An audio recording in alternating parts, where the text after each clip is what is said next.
Om Namo Bhagavate Vasudevaya. Om Namo Bhagavate Vasudevaya. Om Namo Bhagavate Vasudevaya. Om Jnanatimirandasya Jnananjana Salakaya Chakshudamnigatam Yena Tasmai Shri Gurave Namaha. Namo Vishnupadaya Krishna Preshthaya Bhutale Srimate Bhakti Vedanta Swaminiti Namini. Namaste Saraswate Deve Gauravani Pracharine Nirvishesha Shunyavadi Paschatya Deshatarine. Jai Shri Krishna Chaitanya Prabhu Nityananda Shri Advaita Gadadhara Shivasadi Gauravakta Hare Krishna, Krishna Krishna, Hare Hare. Hare Rama, Rama Rama, Hare Hare. Okay, so just for everybody's benefit, this is the book. It's called Madhurya Kadambini by Srila Vishwanath Chakravarti Thakur, translated by His Holiness Bhanu Swami Maharaj.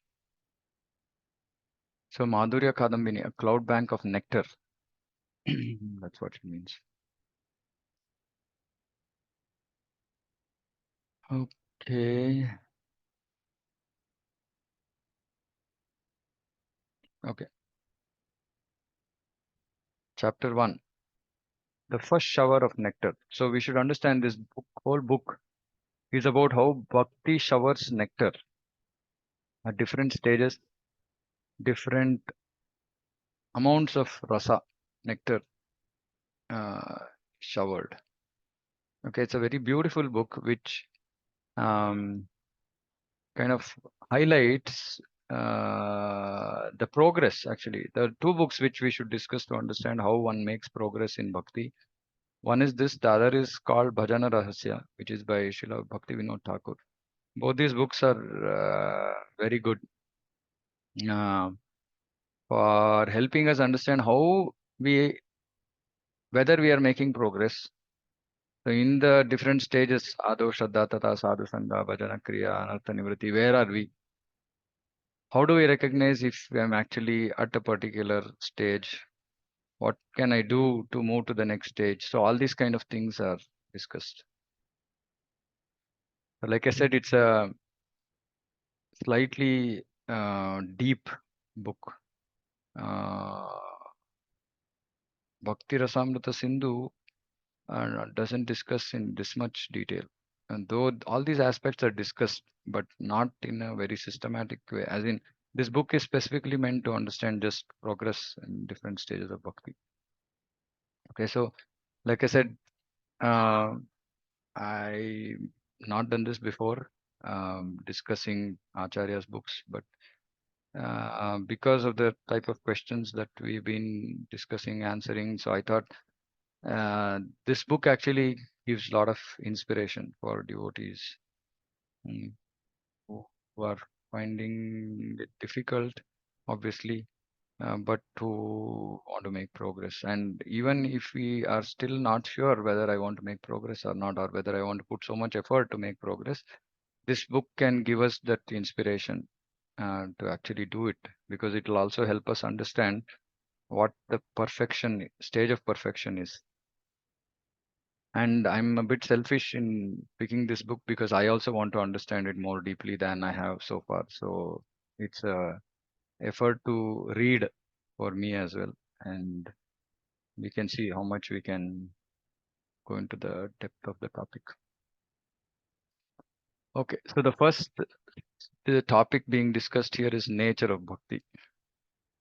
Sudvapre Navabhakti Shastya Vitatehe Sanjeevani Swagama Rambhe Kama Tapar Tudaha Damani Vishwapa Gollasini Duran Me Maru Shtakinopi Sarasi Bhavaya Bhuyat Prabhu Shri Chaitanya Kripa Nirankusha Maha Madhurya Kadambini. May the uncontrollable, extremely sweet bank of clouds means collection of clouds, extremely sweet bank of clouds of Sri Chaitanya, Sri Krishna Chaitanya Mahaprabhu's mercy, which bestows rapture to all the rivers of the universe.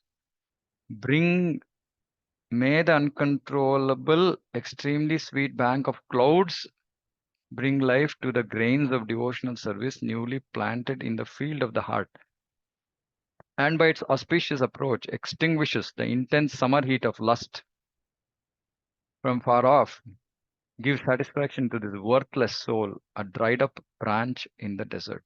So our acharyas are very, very poetic. So I, sometimes, we find it very difficult to understand, especially the English translation. But Panaswami Maharaj is like amazing translation. So it will definitely help us understand. So here, what is being said is this mercy of Sri Chaitanya Mahaprabhu, right? First, we should understand it's uncontrollable. It's extremely sweet. It's uncontrollable, extremely sweet mercy. First of all, we should understand this. And it brings life to the grains of devotional service newly planted in the field of the heart. So mostly for all of us sadhaka bhaktas, it brings life. The mercy of Sri Chaitanya Mahaprabhu, uh, clouds of mercy of Sri Chaitanya Mahaprabhu bring life to the grains of devotional service. Um, it extinguishes the intense summer heat of lust. So the whole description here is with respect to cloud, grains, summer heat, etc. That's the metaphor comparison here.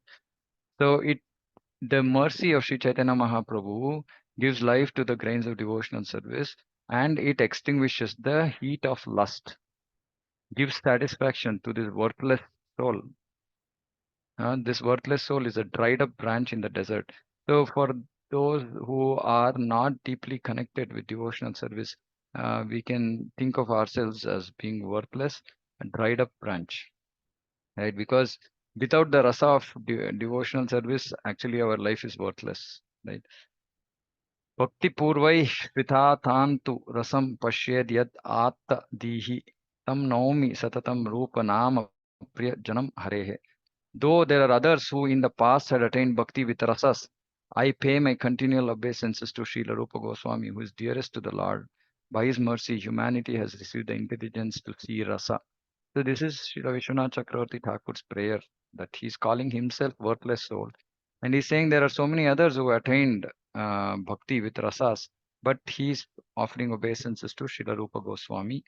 By Srila Rupa Goswami's mercy, humanity has received the intelligence to see rasa. See, this is very nice. Rasa is not experienced, rasa is seen. And to see rasa, we need intelligence. That means that we need knowledge of the rasa. Then we need to be able to, on the basis of knowledge, we should be able to identify a rasa. So we should also be able to identify what is not rasa. There is something called as rasa bhas. There is something called as semblance of rasa, which looks like rasa, but which is not rasa. And this is very important for devotion, because actually, which is why we keep talking about, um, you know, uh, not doing things which are going to become an obstacle in the realization of this rasa, which is actually the goal of our bhakti, is to come to the stage of knowing which rasa we are eternally serving Krishna and Krishna. So through Srila Rupa Goswami, humanity has received the intelligence to see rasa. So Rupa Goswami in Bhakti Rasamrita Sindhu and in many other books, he has explained, this rasa, all these rasas in great detail. Our previous acharyas have also expanded on that topic. Uh, Now, one thing I want to just mention, that while Prabhupada has discussed all this in his books, he has not specifically used those terminologies which would have made the book very technical, and which might then, it would have been difficult for most of us to actually consume Srila Prabhupada's book. So the rasa is actually built into Srila Prabhupada's purports. But considering where Kali Yuga people are, he didn't go into, his focus is more on building the right foundation, the more solid foundation. Um, and on this foundation, one can actually build his bhakti and then come to the platform of understanding these various higher topics. So he didn't give that because we wouldn't have been able to understand or accept it as the first step in our knowledge, right? The knowledge that we acquire when we come into bhakti, when we come in touch with Srila Prabhupada's book. So he's been very cautious in terms of his presentation to make sure that it's just not too high. not too high standard for most of us in Kali Yuga, right? But our previous acharyas, if you see their books, they don't give too much of, I mean, they're assuming that only qualified people are reading their books, right? So only devotees are reading the book. But Prabhupada's idea was to even bring anybody and everybody to bhakti. So his focus in his writing is very, very different. So we should not get confused. And there is an intent. Reason why Srila Prabhupada has not gone into the depth of it. Many people, I remember when I came into Krishna consciousness, there's a lot of discussion about why Prabhupada has not written all higher topics. So all these are not present in Prabhupada's book. So, like that kind of conversation, it's nonsense. Right? Prabhupada has given, we can't just recognize it, number one, and he's not given so much that we will become Sahajias. So it's a very weighted kind of approach Prabhupada has taken towards his books, and which is what we require actually. The Lord is Rasa. Lord is Rasa. Raso Vaisaha. The Lord is Rasa. The Shruti Taittiriya Upanishad, after explaining the different coverings of consciousness, so this Prabhupada discusses in Bhagavad Gita. Annamaya, Pranamaya, Gnanamaya, Vignanamaya, and Anandamaya. These are 5 layers of consciousness. Concludes with Brahmapucham Pratishta. Brahman is established as the base. This statement would seem to establish Brahman, the shelter of everything, as superior to the Anandamaya Purusha.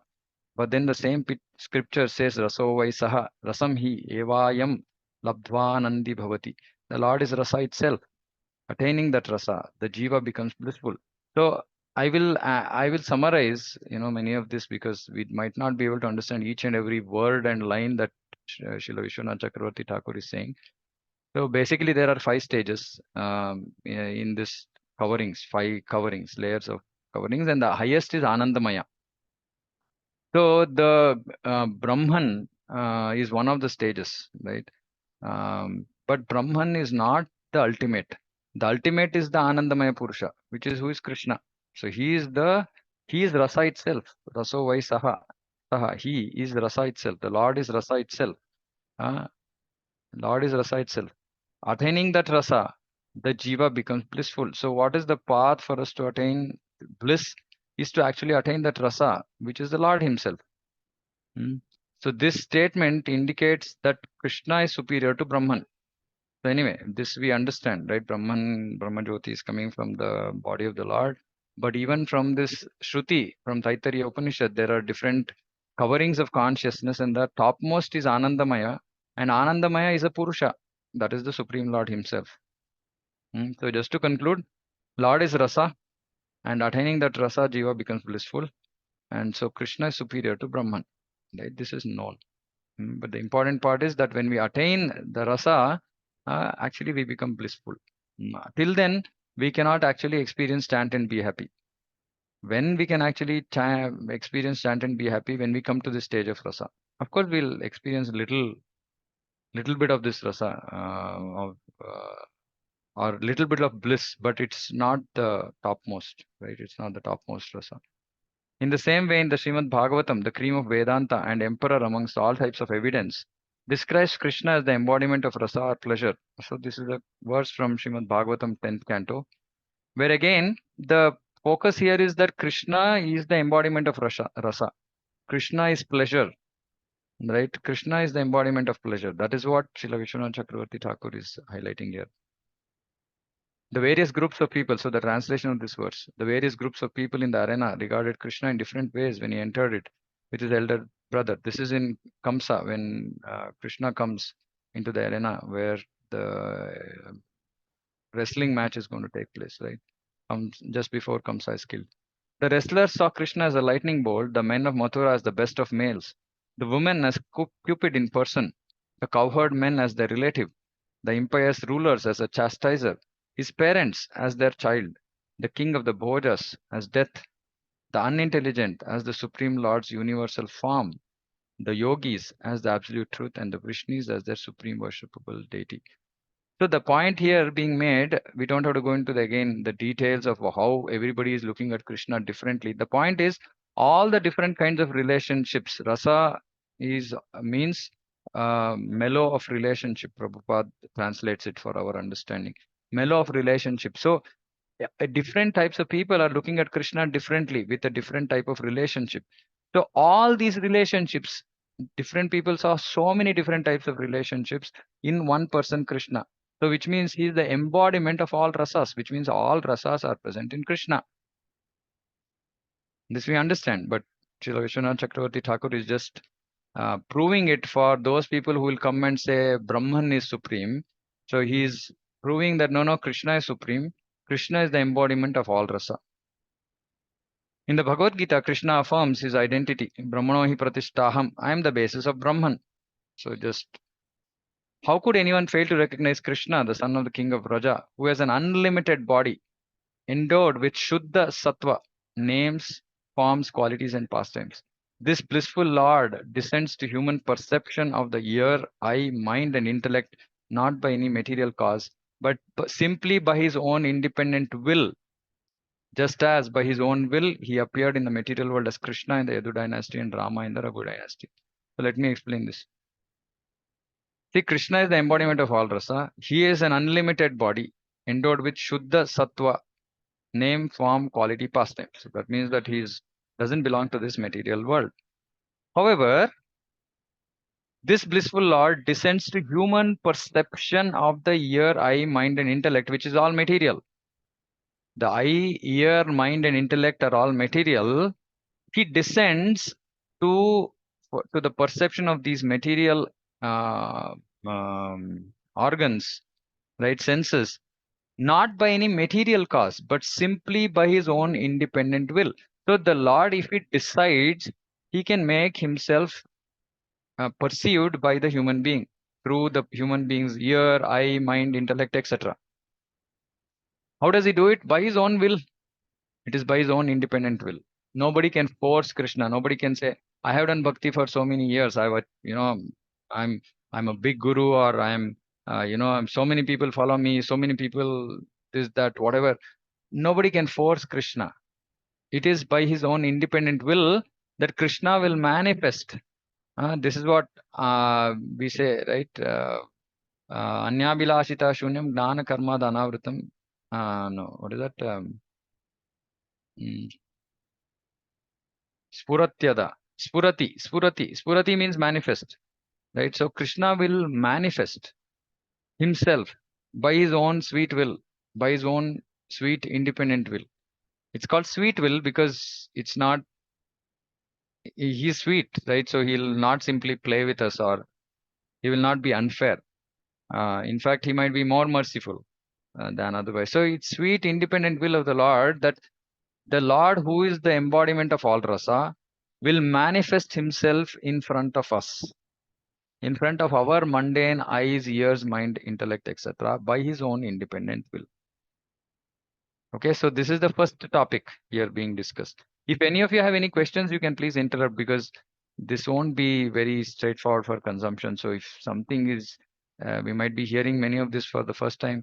If something is not clear, and also those who are, okay, now, if anybody is hearing the, not completely read Srila Prabhupada's book, still hearing this, it's okay. I'm going to try to bridge, because Prabhupada has talked about all this, just that not in this level of detail, or we might not be able to directly relate to them like this. So if anybody has any questions, I'm going to keep summarizing small sections of the book, right, as and how we read. So if anybody has any questions, you can kindly interrupt me. Okay, I hope this is clear. Krishna is the embodiment of all rasa. Um, and he's on the platform of Shuddha Sattva, which is beyond this material world.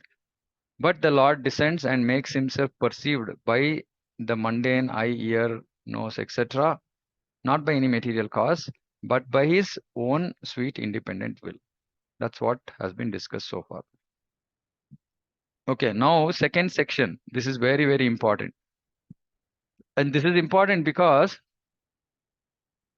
most of us are having this concerns or problem about thinking that our material bondage is very strong enough for us to, and is preventing us from making progress in bhakti. Okay, so this section shows how bhakti is independent. Bhakti is independent, just like the Lord. Okay, and it is not dependent on any material cause. This is very, very important for all of us who put our own restrictions and are giving too much importance to our nature, our past karma, etc., etc. Right. So please hear this section attentively. Bhakti is independent. Similarly, just as the Lord is not dependent on any material cause for his appearance, so his non-different energy called bhakti, in keeping with its self-manifesting nature, is not dependent on any material cause. So bhakti manifesting herself in a jiva is not dependent on any material cause. And when we talk about bhakti manifesting herself, it's not the initial bija. It's not the uh, initial seed of devotion. They are talking about the, here Srila Vishwanath Chakravarti Thakur is talking about also the perfection of bhakti, right? So which means that our progress is not dependent on any material cause, because bhakti self manifests. Bhakti is there in our heart, it will self manifest, right? What is it dependent on? Just our sincere efforts, that's all. And no material cause can prevent it from manifesting. It is independent, just like the Supreme Lord. It is independent and it will manifest by itself. It is not dependent on any material cause. Is this okay? We'll discuss more about this, but this is very important to understand. Sorry, Prabhuji, Yeah. I don't get the hang of this. Yeah. Because here it's very clearly says the material cause is not that which leads you to bhakti, it just manifests.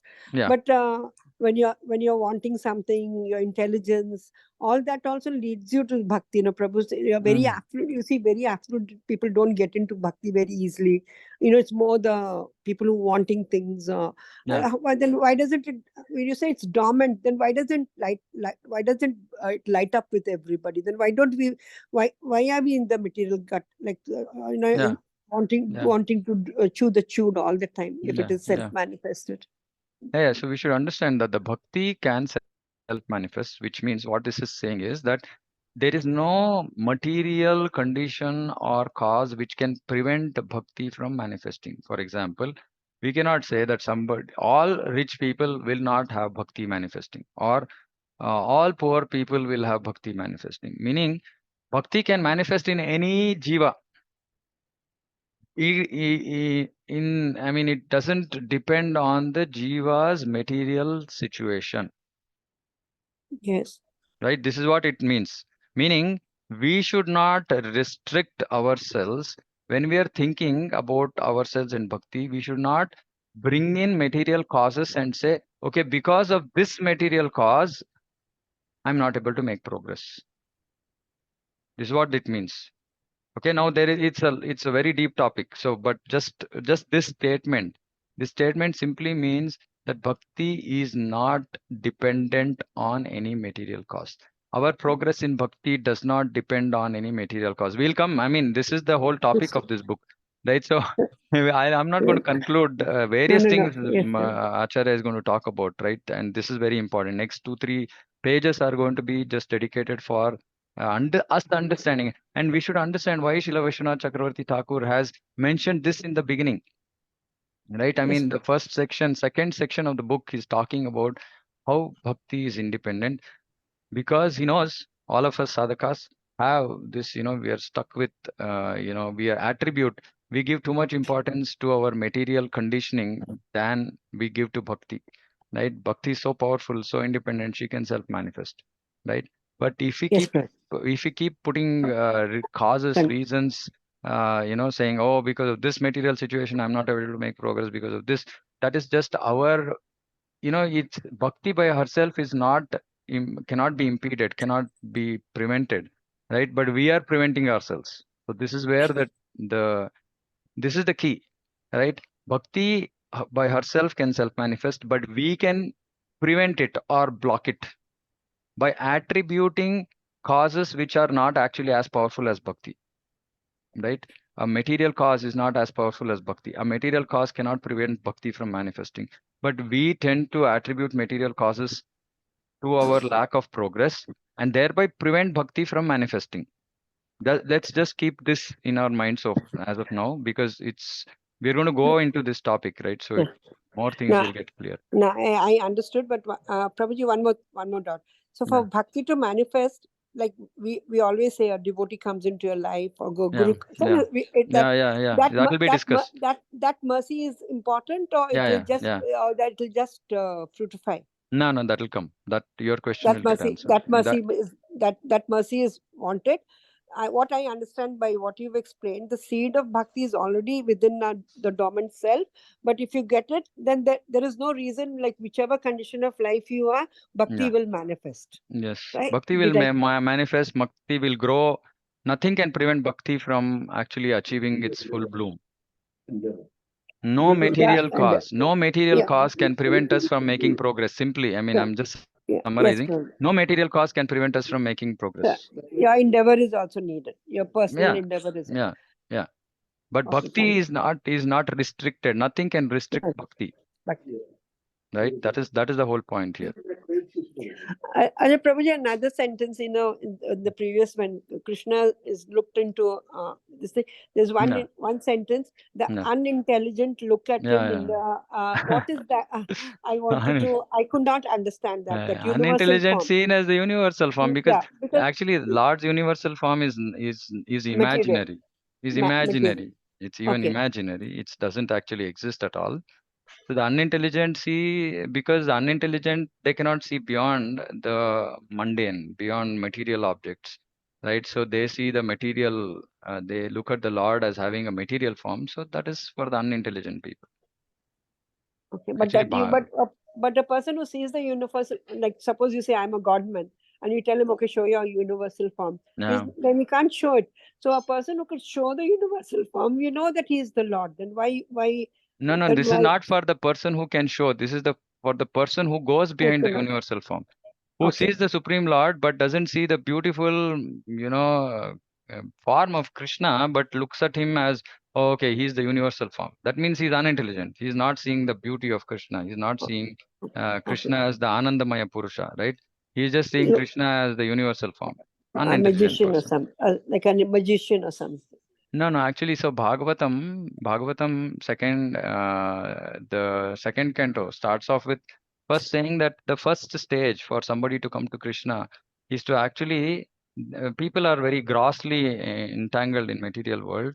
So the looking at nature and considering nature as the power of nature to be a manifestation of Krishna's energy actually starts bringing them to somewhat, first step towards coming into next stage is the Lord in the heart.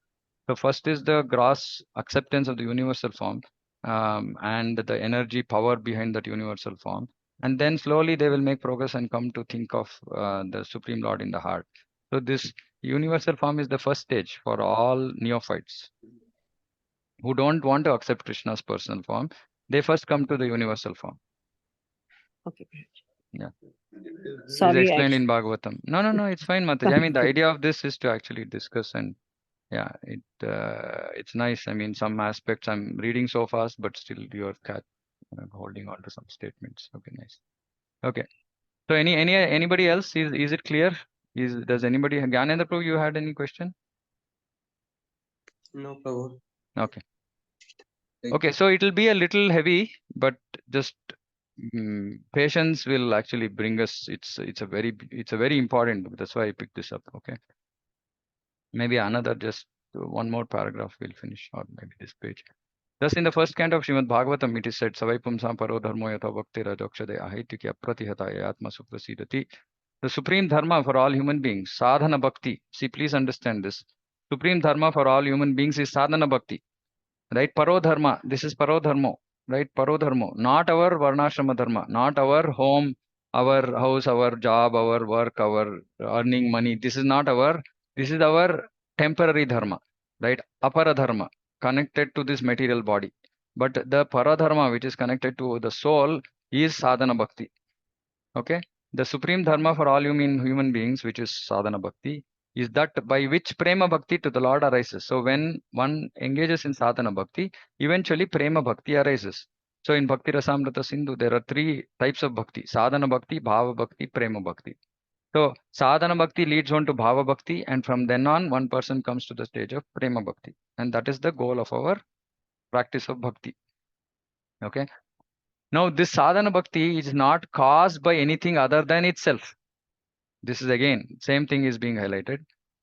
This bhakti cannot it is not caused by anything other than itself. Meaning bhakti sanjayate bhakti. And that Prabhupada will Chaitanya Shuna Chakravarti Thakur will explain.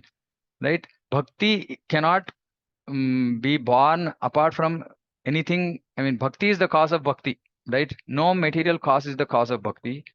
Also, nothing else it cannot be obstructed. That sadhana bhakti cannot be obstructed. Okay, so we should understand these two, right? The sadhana bhakti is not caused by anything other than itself, meaning sadhana bhakti causes sadhana bhakti, or bhakti causes bhakti, and this bhakti cannot be obstructed. No material cause can obstruct this bhakti, and which satisfies the mind completely. Yayatma suprasidati. Okay. Similarly, in such statements such as yadrichaya mat kathadau, mad bhaktim yadrichaya and yadrichaya ivopachita. The word yadrichaya must be understood to mean by his own independent sweet will, because the dictionary meaning of yadricha is complete independence. So the point is that this whole bhakti, the Lord, everything is independent. It doesn't have any material dependence.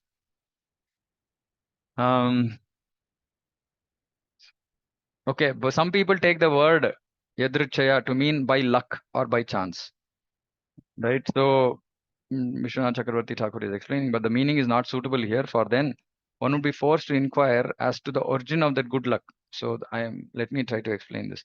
So bhakti is independent, but if some people say that it is by luck, so luck means then there is some material cause, material piety or something, right? Luck means punya, right?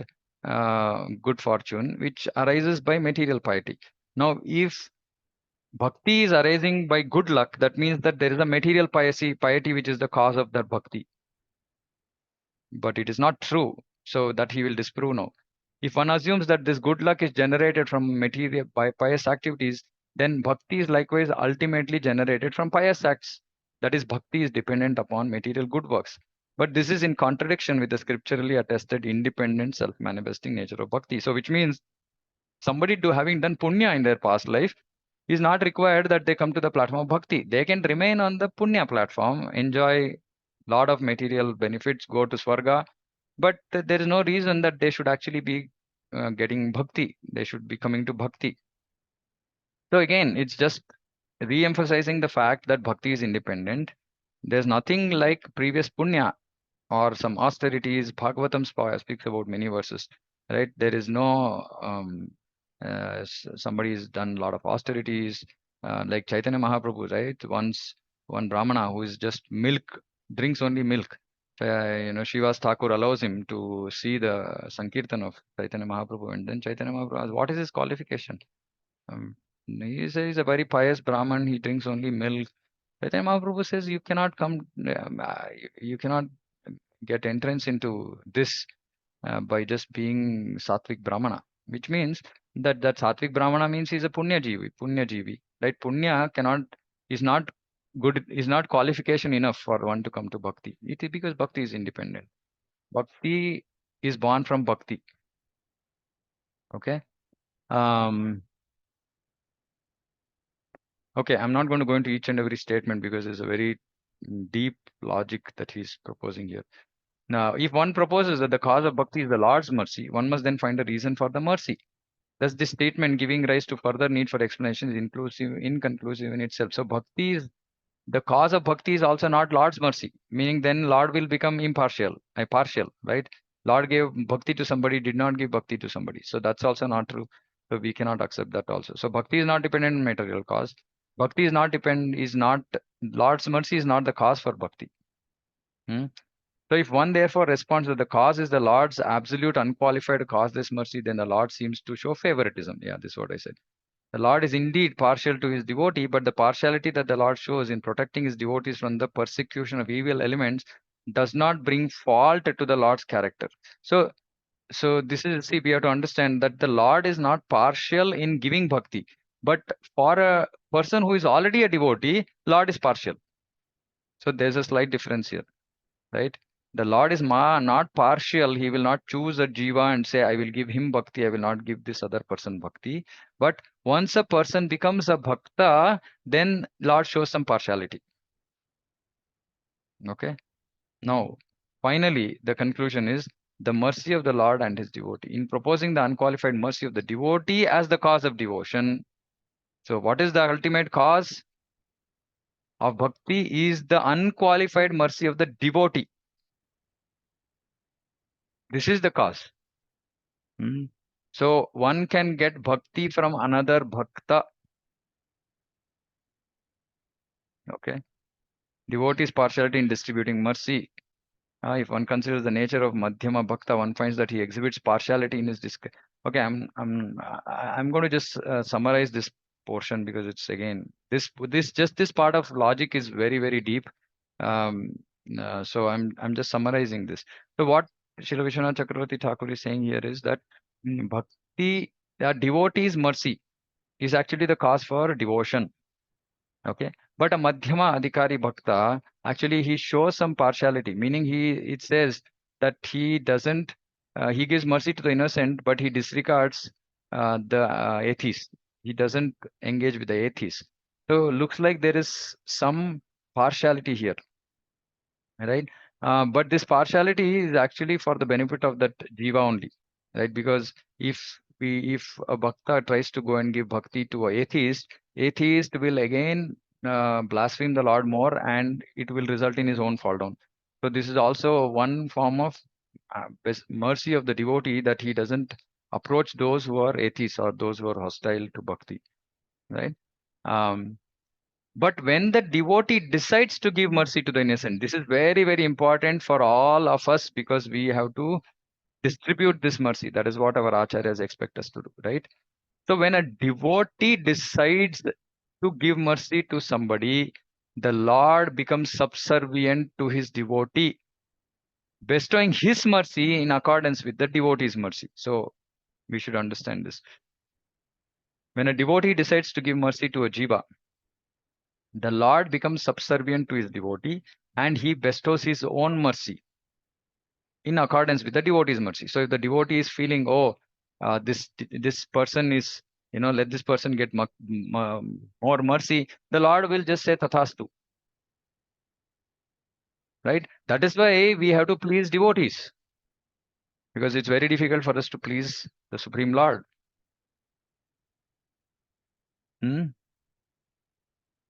And how does the devotee manifest mercy to others? Because he already has bhakti in his heart. So if the devotee did not have bhakti, he couldn't have distributed bhakti. So I'm just summarizing that there is no material cause for bhakti. Okay. The only cause for bhakti, actually, it's not even the independent Lord's mercy which is the cause for bhakti. The cause for bhakti in a jiva is the bhakti mercy given by another devotee. And when the devotee decides to give mercy to a jiva, Lord's mercy also flows. Is this clear? And it doesn't depend on any punya. And Prabhupada is saying, Vishwanath Chakravarti Thakur is saying, one should not conclude that since the devotee is dependent on the will of the Lord, because we say everybody is dependent on the will of the Lord, the devotee cannot initiate the bestowal of mercy. So how can a devotee give mercy to somebody if the Lord is not willing? No, Lord actually willingly becomes subservient to the devotee's desire. If the devotee decides to give mercy to some jiva, the Lord's will is built into it, because the Lord has given him the power to bestow his mercy. So devotee is so powerful that he can actually bestow Lord's mercy on a jiva.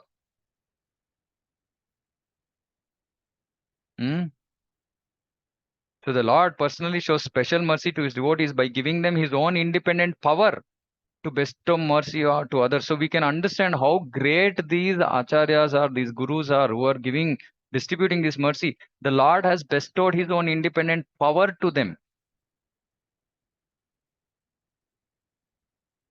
So we should understand, when a jiva gets this mercy of a guru, nothing can stop him. Nothing can stop him. Because Lord himself has bestowed his own independent power to bestow mercy on that jiva, on that guru, on that devotee. Right? That is why when we also, to whatever extent we are pure, to that extent the Lord would have bestowed his mercy in us. Right? And which is why it is said, without Chaitanya Mahaprabhu's mercy, how can one preach? Right? So which means that we should understand that we have been taken as an instrument of his mercy. So we are distributing his mercy on his behalf. And that is, and when the people become devotees, we don't think, oh, I made this devotee. No, the mercy had to flow. I became an instrument. But yes, it's an important thing for us to become instruments. So all of us have to go out and preach, distribute books, and thereby we distribute mercy. See, please understand, in this there is no qualification. When devotees go out and distribute books, give one book to somebody, it is mercy. It is just distributing that mercy which that jiva wouldn't have got, because the jiva cannot get this mercy from any other source apart from devotees. That is why Prabhupada, gave so much emphasis to book distribution, right? He said, what is the value of your 5-minute preaching? Give him a book. His life will change. That doesn't mean that preaching is not important. He's talking about generally you meet somebody, you talk for 5 minutes, no use. Just give him a book. Don't talk to him. As in, talking is not as effective as giving him a book. Right? So this is Kripa Shakti, which is manifested, or which is, uh, bestowed. The devotee is bestowed with this Kripa Shakti of the Lord. And that is why he can actually, he can distribute that mercy to other people. Okay, I'll stop here. But this is very, very important. If you are not understood, please feel free to ask. Like I said, it's a slightly advanced topic, but as we go forward further, it becomes smoother. It becomes easier. It becomes more practical. We can apply it in our life, etc., etc. But this initial section only is slightly complex to understand. Is this okay? Is everybody with me? Hare Yeah. Krishna, Prabhuji. Yeah. One doubt, please. Yeah. Prabhu, when we are worshipping demigods, that is not bhakti, or that No, process that's is not also, bhakti. That's that just is not business. that That is that's business. Yeah, that's and just business. and Prabhu, like when your bhakti is aroused, and when we say it is carried forward, then from there again somebody will you say "Jahan chhodte ho bhakti," yeah, wherever you leave it, the next janma you carry forward, Yeah, like yeah, from there. yeah. What about that, Prabhu? Somebody else again bestows No, that is mercy? why we say no. Yeah. So there are two things here, right? So one is, so if suppose say somebody was already a devotee in previous life and he didn't take the full mercy, basically, right? The mercy was there, but we didn't take the full mercy, so we are back again. We are continuing from where we left off. But for us to wake us up or remind us of our bhakti and to bring us to the platform to continue our bhakti, somebody will become an instrument. Some other devotee will again become an instrument. He'll come and distribute books, or we heard somebody's kirtan, or we came to the temple, spoke to somebody. Something will happen, right? Which will just trigger or re-trigger that dormant bhakti again. And Bhagavad Gita says that, right? And suddenly he becomes very attracted to activities of bhakti without even be making any effort. So there, some devotee book something will just become an instrument to reawaken our dormant bhakti, which is just in our which was there in the previous life, but which we have to now start continue. But the Prabhu, the original bhakti which was there in us, right, when we started off, whenever we started, was actually bestowed by a devotee. And that is why we say Guru is eternal. The relationship with Guru is eternal. Because it's the same Guru may not be in the same form. He might have come in a different form. He might have come bestowed that mercy through another devotee to us. Whatever it is, he's coming back again to reclaim us because we were stupid enough not to complete our bhakti. one more just now, like Yeah, as we say with the demigod, this thing they are, it's a business, this thing. But yeah, Prabhu, like I don't know if I'm wrong, but they become stepping stones for your yeah, bhakti also, yeah. no, A Prabhu? stepping Because stone. Yes, yes. yeah, because see, Yeah. I went through that grid of all 7 days in 7 different temple. Yes, Like yes. Krishna was there, yes, but then only when a devotee, or like when we went for prasadam or went to the hill, like it was a complete U-turn. But Yeah, worshipping of the demigods yeah, was yeah, the yeah. start, was the Ah, was the start of okay. See, how do you, that's what we have to understand. Saying that some of these things could be they could be considered as favorable, right? okay, But they're not the cause. yeah, They're okay. not the cause. They can be favorable. Austerities can be favorable. Demigod worship can be favorable. Something else can be favorable. Being in Mm, Sattva Guna can be favorable, mm, but they're not okay, the cause for bhakti.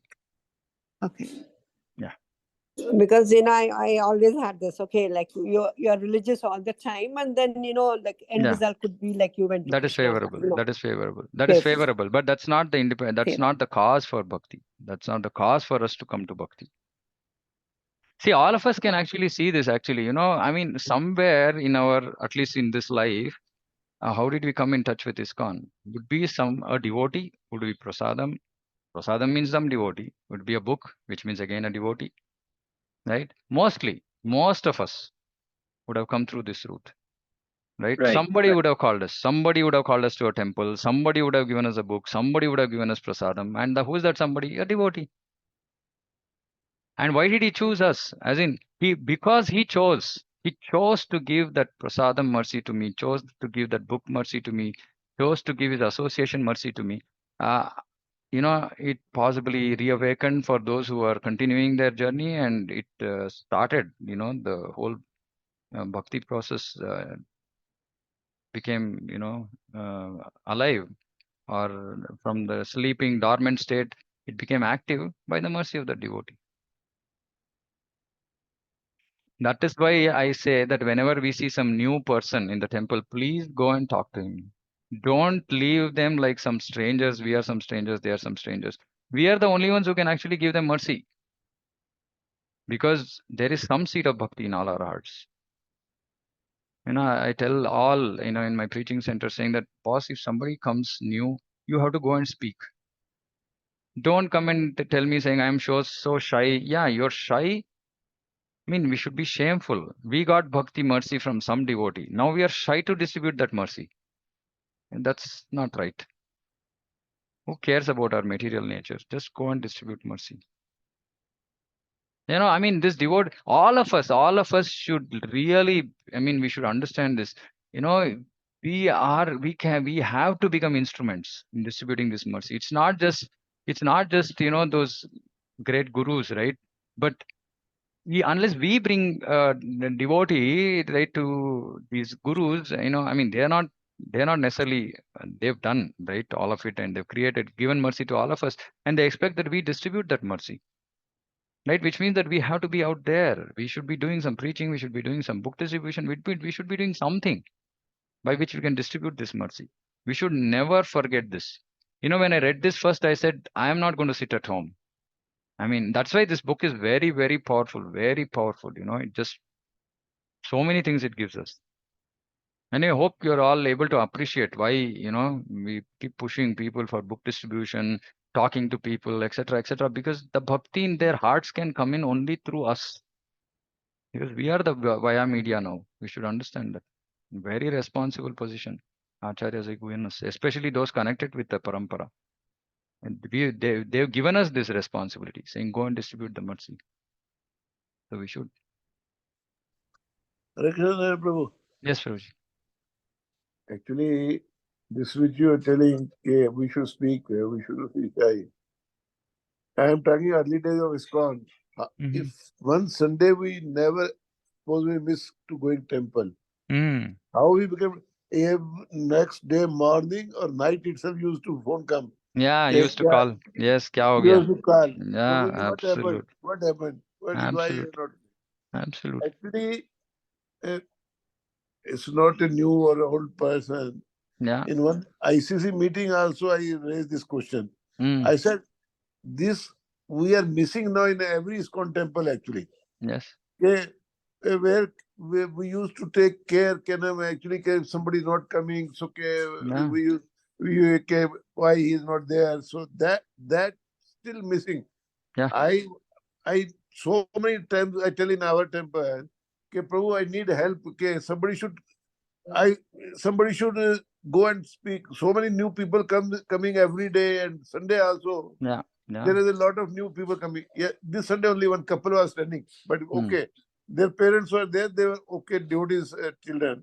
But I said, looks like a new person. They were standing. Nobody went and talked. Yeah. Then I sent, I think, Mithra Disho or something. I said, Mm-hmm. just go and talk to them. If they knew, just bring Yeah. them inside. Yeah. So Yeah. that we have to create everywhere actually, Kenan. That then Absolutely. we can, because we talk to that person, he feels his own. I came to my house actually. Somebody talk to him actually. Yeah, absolutely. I mean, which is why we don't think that the temple is our home, right? We don't Yeah. think that the temple. I mean, see, which is why some of these are so basic, qualities of a devotee. That the mercy we have to understand. Why should I go and talk? Now, this is giving the reason. The reason is that otherwise that bhakti will not enter that manifest at all in that jiva's heart. If I don't go and talk to him. And so, which means I have been endowed with this power, but I'm just not utilizing it. And literally, acharyas are expecting us to do it, and we are not following, right? So, how will we make progress? That is why, this whole, just distribute mercy, right? Anywhere, everywhere, we should just be cognizant of the fact that that jiva will not get bhakti unless I give, right? Because it's through me. So I'm come in touch with somebody. If I just keep quiet, then I'm very selfish and ignorant also. That and irresponsible. So many things we can say. We have been given the responsibility, but we are not doing it. Okay. Anything else? Anybody? Otherwise, we are already so long past our top time, cut-off time. Okay, we'll stop here. Yeah. Okay. Vanchakalpatarubhyascha kripasindhubhyascha patitanam pavanebhyo Vaishnavebhyo. Every day. Hare Krishna Prabhu, sorry Prabhuji. that I went to get something I said. No. Actually, Every day I say sorry, and every day I take so much of your time, Prabhu. It's No become a problem. habit. No Thank problem. No problem. No, I mean, Every I day. have all the time. I mean, I'm just concerned about other devotees. They have time. I have all the time. Hare Krishna, Prabhu. Thank Hare you. Krishna. Hare Thank you. Krishna. Dandavad Hare pranam, Krishna. Prabhu. Dandat pranam. Hare Krishna.